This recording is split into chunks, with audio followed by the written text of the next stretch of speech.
আসসালামু আলাইকুম। আপনাদের সামনে নতুন একটি রাউটার নিয়ে আবার হাজির হলাম। এখানে কিউডি ডুয়েল ব্যান্ডের একটি রাউটার কনফিগার করব। রাউটারের পিছনে একটি পাসওয়ার্ড থাকবে, 8টি সংখ্যার একটি পাসওয়ার্ড থাকবে। সেই পাসওয়ার্ডটা এখানে বসিয়ে দিবেন। আমি এখানে রাউটারের পাসওয়ার্ডটি এখানে বসিয়ে দেব। বসানোর পর কানেক্টে দিবেন। এটি আপনার সেভ হয়ে যাবে। যাওয়ার পরে আপনি যদি আপনি ল্যাপটপ দিয়ে করেন তাহলে আপনি ক্রোম ব্রাউজার যাবেন, বা আপনি হ্যান্ডফোন দিয়ে যদি করেন অ্যান্ড্রয়েড ফোন, সেক্ষেত্রে আপনি ক্রোম ব্রাউজার যাবেন। সেখানে যে সার্চ বারে যে আপনি আইপি লিখবেন। এখানে আইপি রাউটারের পিছনে দেওয়া থাকবে ডিফল্ট আইপি, সেটা এখানে বসিয়ে দেবেন 192.168.10.1।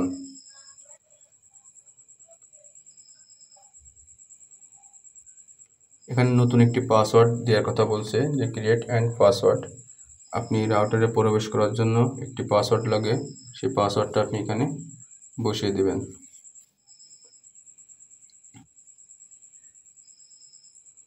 দেওয়ার পর কনফার্ম করবেন।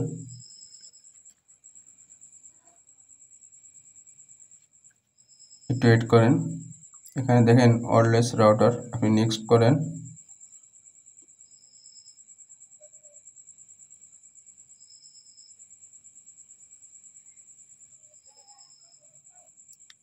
আপনি যে আইএসপি থেকে লাইনটা নিছেন পিপিওই বা স্ট্যাটিক আইপি, আমি এখানে স্ট্যাটিক আইপি দিয়ে আপনাদেরকে দেখাবো। এখানে দেখেন 5টি খোপে 5টি আইপি বসিয়ে দিতে হবে। আমি এখানে আইপিগুলো এক এক করে বসিয়ে দেব। আপনি যে কোম্পানির লাইন নিয়ে থাকেন না কেন, সেই কোম্পানির কাছে জিজ্ঞাসা করবেন যে আমাদেরকে কীভাবে লাইনটা দিয়েছেন, পিপিওই না স্ট্যাটিক, সেটি এখানে বসিয়ে দিবেন। স্ট্যাটিক হলে আপনার ইউজার নেম পাসওয়ার্ড দিবে, আর যদি স্ট্যাটিক হয় তাহলে আপনার 5টি সংখ্যা একটা আইপি দিয়ে দিবে আপনাকে। সেই আইপিগুলো এভাবে বসিয়ে দিবেন।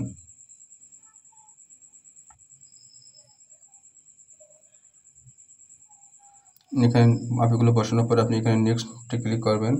এখানে ডুয়েল ব্যান্ডের রাউটার, যেহেতু আপনার দুটো সিগন্যাল দিবে, একটা আছে 2.4G, একটা আছে 5G।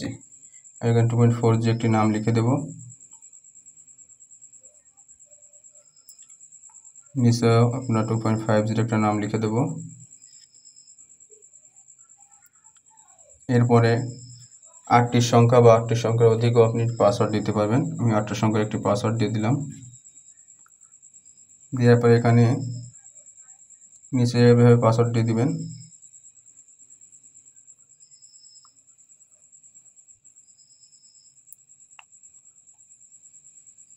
দেখেন নেক্সটে ক্লিক করার পর এখানে আপনার যে ডকুমেন্টগুলো আছে, আপনি যে আইপিগুলো সেভ করছেন সেই আইপিগুলো এখানে দেখাবে, আপনার নাম দেখাবে, এবং যে পাসওয়ার্ড দিয়েছেন সেই পাসওয়ার্ড দেখাবে। দেখার পর এখানে সেভ অ্যান্ড অ্যাপ্লাই, এখানে ক্লিক করে সেভ করে দিবেন।